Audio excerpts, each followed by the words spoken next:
Le 16 septembre de l'an est célébrée au travers du monde la journée internationale de la protection de la couche d'ozone. Suivons tous un extrait de la déclaration du gouvernement de la République lue par la ministre en charge de l'Environnement Arlette Soudan-Nonod.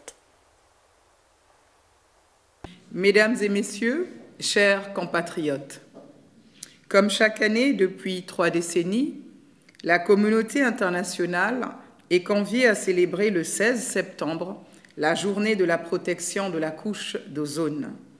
Pour celles et ceux d'entre vous qui l'auraient oublié, la couche d'ozone, c'est cette barrière protectrice absolument vitale qui entoure notre planète à une altitude variant entre 15 et 50 km au-dessus de nos têtes et qui empêche les rayons nocifs du soleil de nous atteindre. La couche d'ozone nous protège en particulier des UVC, ces ultraviolets responsables de cancer de la peau qui affaiblissent notre système immunitaire et affectent la croissance des plantes terrestres et du plancton océanique. C'est dire toute l'importance pour l'humanité de préserver intacte cette couche de gaz naturel de l'atmosphère.